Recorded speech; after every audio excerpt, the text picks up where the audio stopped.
السلام عليكم، كي دايرين الخوت الخواتات؟ لاباس عليكم بخير؟ اموركم مزيانه؟ نتمنى كاملين تكونوا على خير وبخير بألف راحة وهنا إن شاء الله.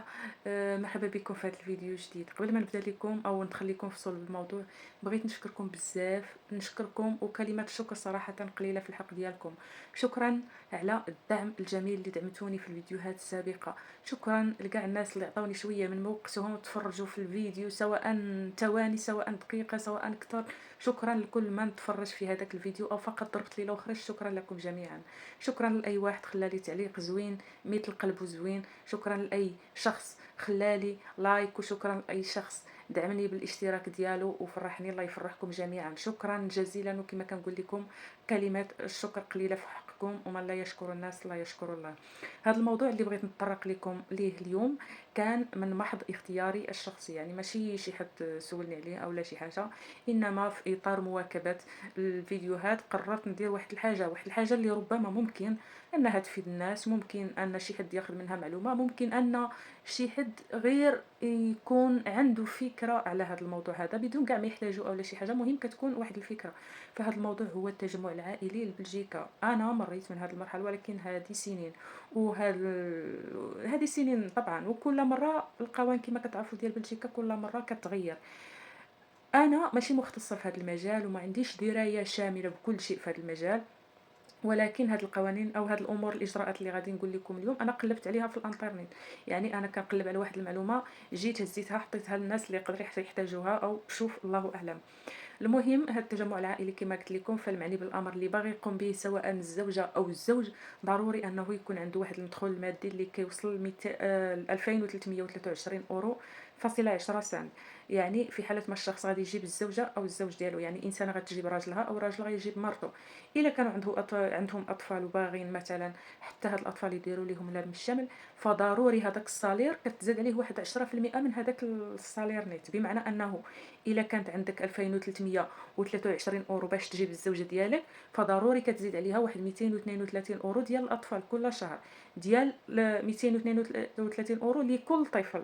الا كانوا جوج الاطفال 464 اورو على الصالير اللي قلنا خاص يكون عندك.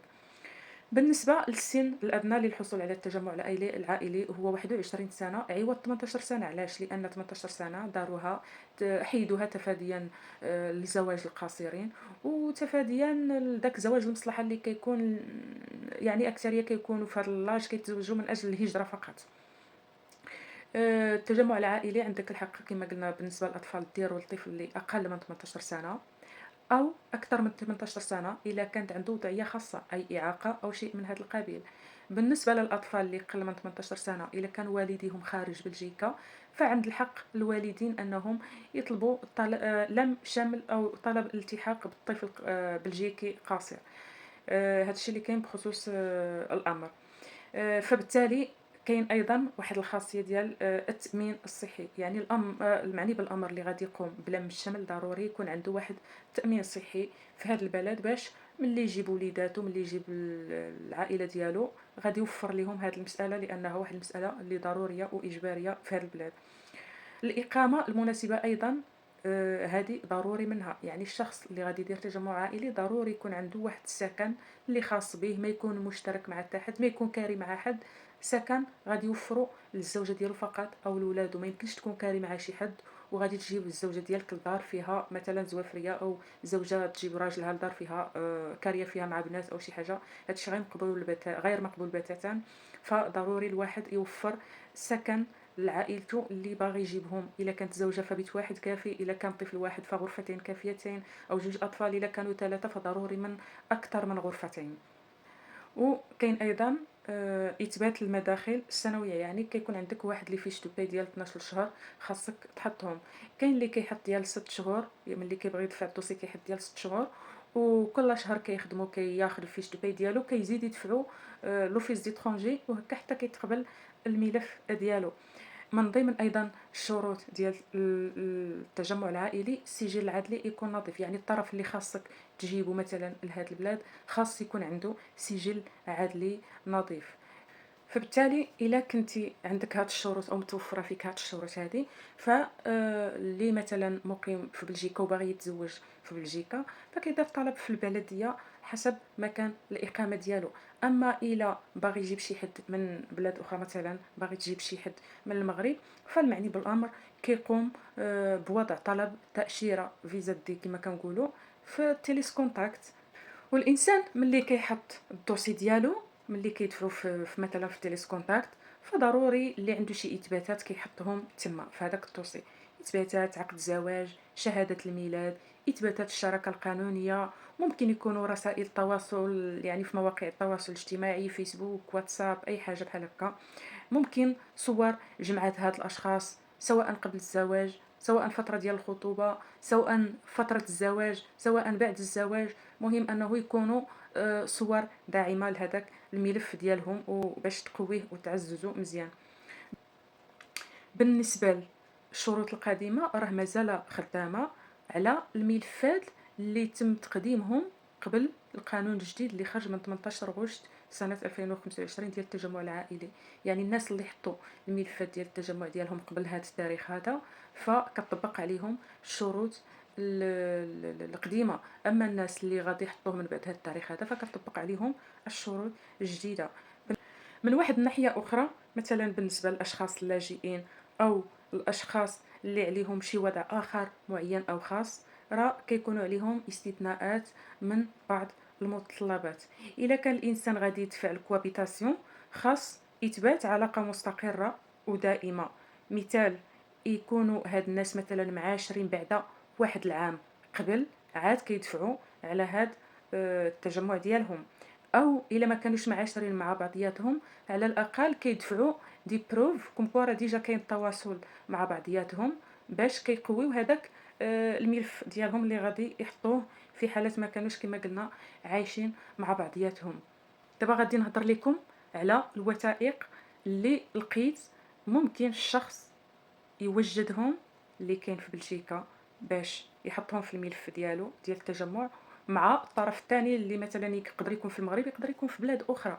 بالنسبه للوثائق اللي كتهم الشخص اللي في المغرب او غيره نموذجا، ضروري واحد جواز سفر اللي يكون مثلا صالح على الاقل لمده سنه، ضروري عقد زواج مصادق عليه مترجم للفرنسيه او الهولنديه مصادق عليه وبالابوستيل، ضروري كما قلنا السجل العادلي يكون نظيف مترجم ومصادق عليه، ضروري من شهادة الميلاد تكون فرنسية عربية مترجمة أيضا ومصادق عليها وبالأبوستيل. شهادة الميلاد هي نسخة كاملة. ضروري أيضا من صور شخصية بيومترية، ثم استمارة طلب التأشيرة كما قلنا فيزا دي.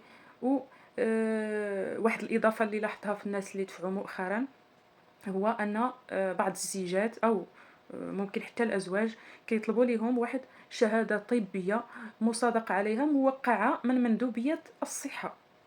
يعني هذه مسألة ما درجاش في الانترنت، ولكن كاينين الناس اللي دفعوا ملفات ديال التجمع العائلي ديالهم مؤخرا طلبوها ليهم.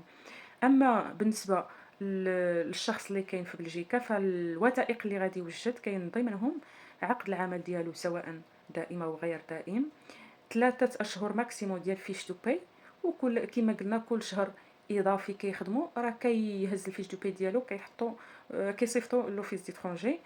كاين التصريح الضريبي ديال السنه اللي فاتت قبل ما يدفع، كاين شهاده السكن ديالو، كاين عقد الكراء او عقد الملكيه ديال السكن، ثم شهاده التامين الصحي، ثم نسخه بطاقه الاقامه. سابقا كاين ايضا نسخه من جواز السفر ديال المقيم. حاليا ما عرفت واش هذه المساله دارجه او لا، المهم ما لقيتهاش في الانترنت ولكن سابقا كاينه.